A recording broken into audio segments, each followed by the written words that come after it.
Nick There he is is. here. Nick is There he here. is, hiding in the background. Just listen to our show here. We're talking Biogen right now. We're watching the stock pop $15. Now somebody just bought up to two three or 323.65 here. You ever get down dirty in Biogen? No, you can't do credit spreads with anything that has to do with headlines, stocks that are headline prone, FDA and Right, all of that. drugs. So you stay away from all the drug stocks on credit Except if I spreads. want to play a lotto of sorts, and I don't really track them, so I don't have any inside look at it whatsoever. So I'm at a disadvantage.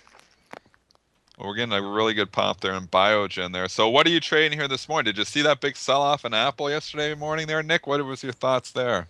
I saw it happen live. I was at my terminal. I was like, "What is going on?" And boom, my thought, it's a fat finger somewhere. It's You think so?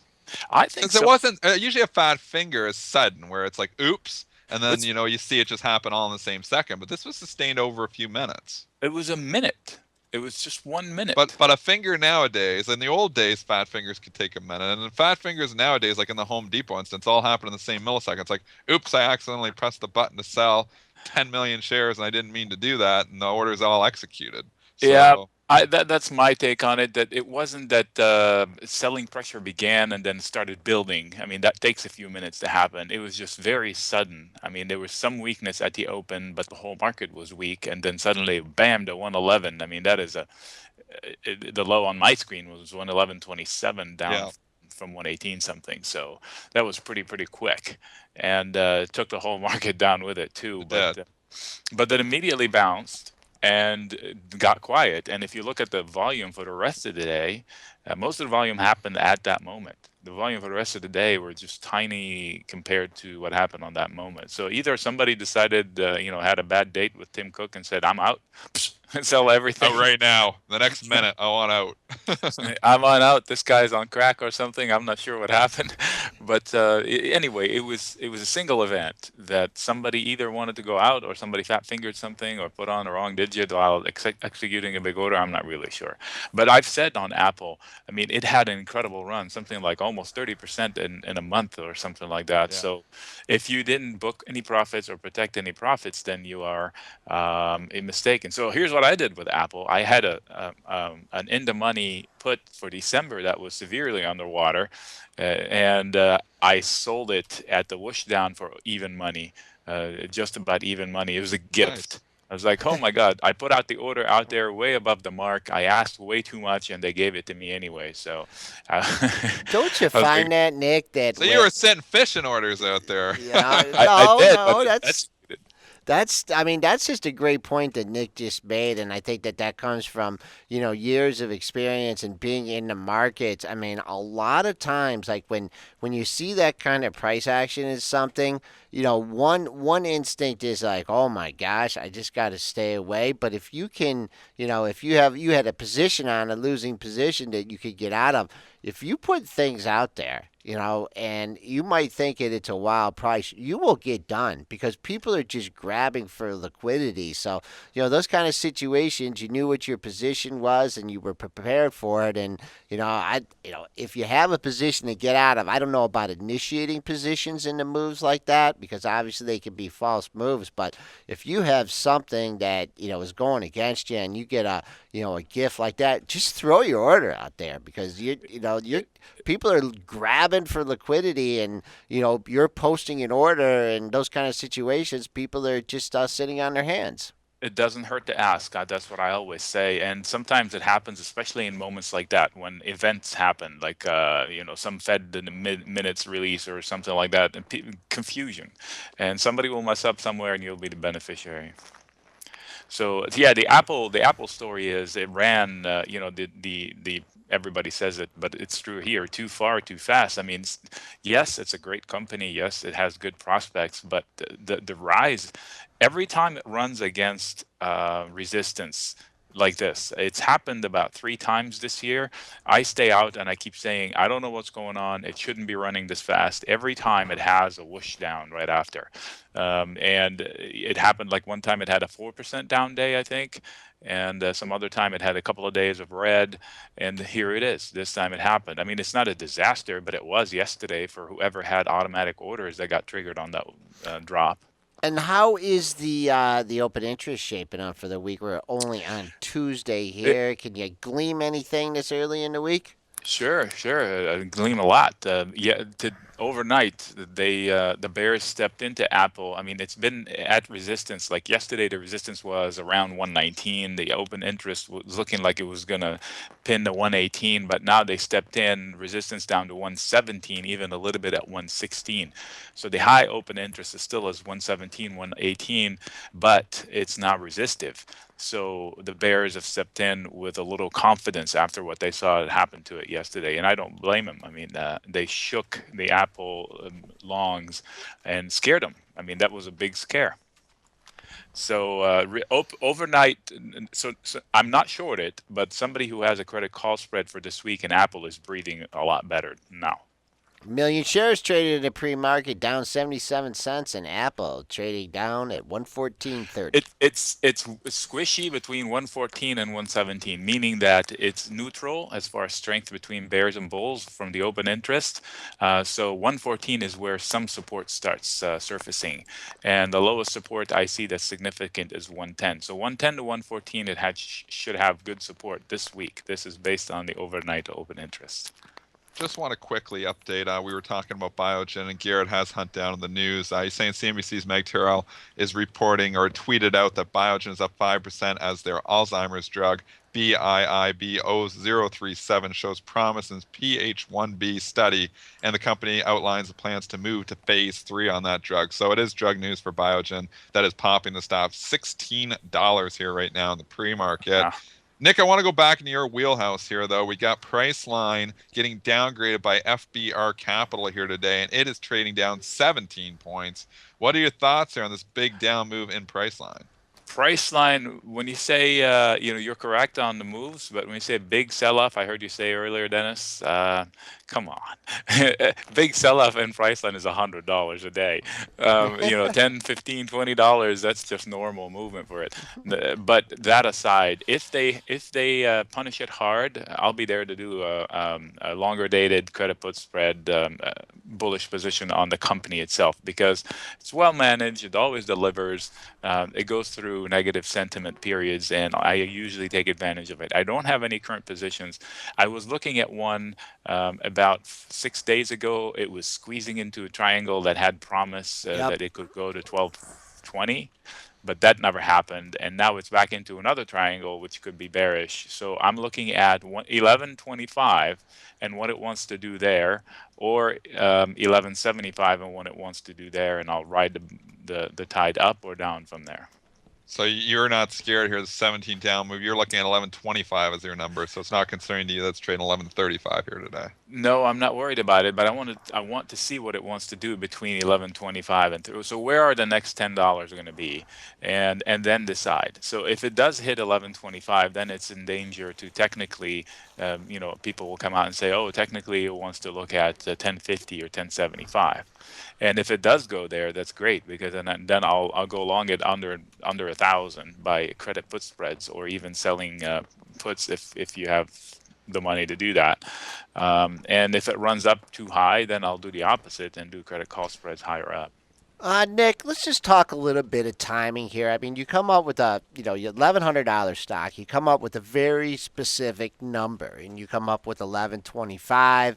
Me, I'm a little picky with price. I'll say 1122.75. That was your low on 11th. What is your time frame? I mean, obviously, first time it comes down there, you're not immediately sticking bids out. What I mean, do you wait to look how it reacts on a closing basis? 15, 20 minutes, an hour, 2 days? What's your time frame before you jump in the fray? Joel, I'm a fundamental trader, so I want to know that first fundamentals are correct and that I can go through the trade if I'm doing an actual investment rather than just a little trade for overnight lotto or something. So if fundamentally it's sound, then I'm looking at the whole picture on a daily chart. And from there, I zoom out in order to make sure I didn't miss out any patterns or anything from the bigger picture, like 2, 3, 4 years. And then I zoom in the timelines to try to hone in. Okay, so I decided to do this. When do I do this? And I start to zoom in with 3 months, and then even down to the daily and the 30-minute to see like 10 days. worth of trades and trading patterns and see if I can, okay, is this a good time to do this fundamental idea that I have? So I don't troll the charts for patterns in order to find trades. I find my fundamental trades, and then I consult the charts to see if they would either say no, wait, or yes, I agree with you and we should do it right now. So that's what I do. I mean, I zoom in to the daily closing price. Obviously, is good, but the movement throughout the day, like yesterday's Apple candle, tells me that it's got elasticity down to 111. So here's how I look at going back to Apple to answer your question. Like yesterday may have given the bulls in Apple a worst case scenario of 111. So yesterday it was a debacle. I called it. They called it a flash crash. So if the crash is 111, why not do some credit put spreads thereabouts or lower for the next couple of weeks and collect 11, 12% yield on money at risk. If you can find a $1 spread that pays you 11 cents or 12 cents, you do it enough time, you get 12% return on the money risked. So have Okay. you done a credit call spread on the Apple? A credit put spread in that Or credit case. put No, spread, sorry. no, no, I did not do it. But if you wanted to do it, you would sell the 111 and buy the 110, for example, or sell the 110 and buy the 109, or sell the 108 and buy the 107. But for that, you probably have to step out 2 weeks in order to get 11 or 12 cents in premium. You collect that premium and you sit back, and if time ticks by and Apple closes on that expiration date higher than the short leg that you have that you chose, 108, 109, 110, I just mentioned, either of those, any of those, then the money is yours.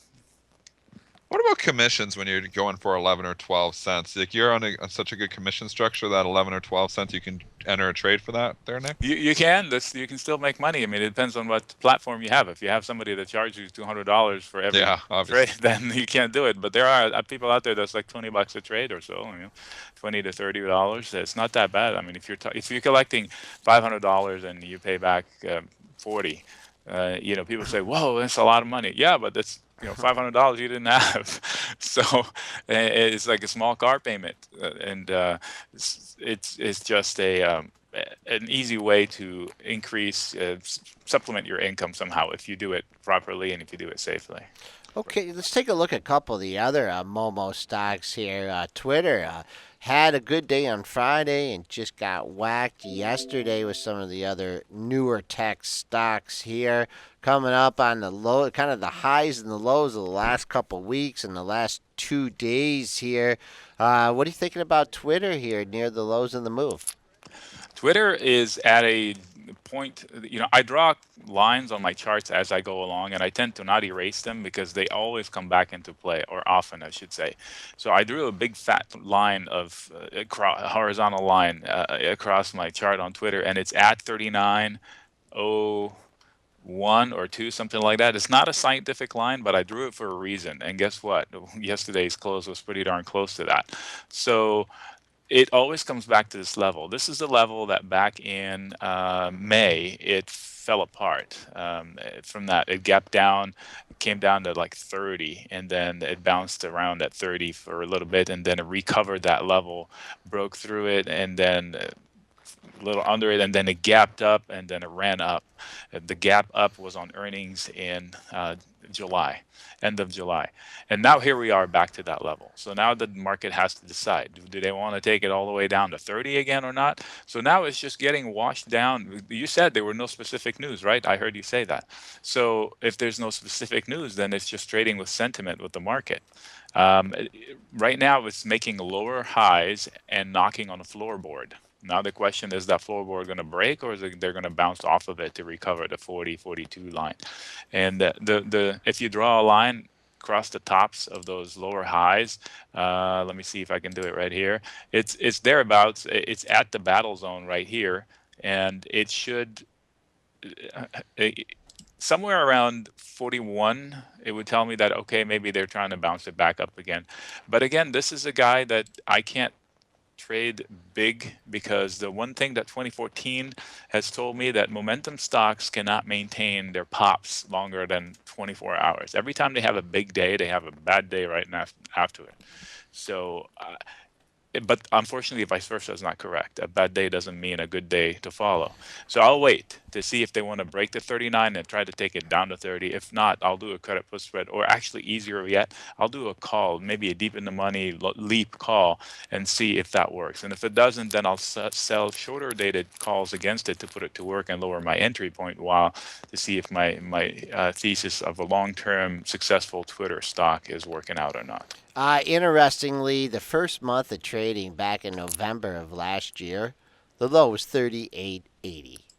The first month of trading, and then that built the foundation for that mind boggling rally to 74.73. You hit 38.81 in last month, and then the monthly low so far, only one day into the session, is 39. So definitely a very important level. Nick, were you keeping an eye on the crude market yesterday? Holy smokes! Yes, crude. So the markets sporadically trade with crude. The idea of lower crude took us down a while back, and we rallied with it, but not consistently enough to say a rallying crude will bring higher markets, because it rallied yesterday up 4% or so, yet markets were not rallying. So yes, that dip in the 63 may have been a say, it may have been okay, this is the low, this is as badly as we're going to take it. I don't know. I think we're going to need another headline to break that 63. I'm not an expert on crude. It is a rigged market. I mean, this is the definition of a rigged market. OPEC can control it, the governments can control it. It's rigged. So if somebody decides to fight an economic war, and it looks like they are, against let's not let the U.S. Production and recent statements of, oh, we're independent of everybody else. They're saying here, oh yeah, let me show you. So they keep saying OPEC is meaningless. I don't think so. They brought crude from 90 to 60. How meaningless are they? They're not meaningless. So I think 63 was an overshoot. So now it's settling in its new neighborhood of 70-ish. But it only takes one headline to bring it back up. So last week I said that retail should be a winner and surprise, and now I'm not so sure about that, because I did shop on Thursday and Friday. Thursday was promising, stores were busy. Friday, I went to Staples, there was no one there. I was the only one in Staples on Friday. So I wouldn't go long Staples, because Black Friday was definitely not, unless they do most of their sales online. Nick, I want to take you back to Alibaba here, because we know long term you said you liked the stock here, but short term we really had a breakdown there yesterday. A lot of the higher multiple stocks obviously really getting smacked around. Some of the newer tech stocks really getting smacked around. That thing opened at the highs at 110, which was actually down in the day, and it cratered too, especially in that opening drop. Probably maybe a little bit to do with Apple, because Apple was selling off hard, and it kind of just spilled over into some of the other newer tech stocks. But I guess you can't call this a tech stock, but the newer stocks. But Baba here, what are your thoughts here as we're at 107 this morning? It did get shellacked yesterday, and the open interest in Alibaba, although not massive, it is bearish. Anything higher than 108, let's say anything higher than 110 is definitely resistance. It's pure resistance high, higher than 110 this week. 109 is somewhat neutral, but 108 is also resistive.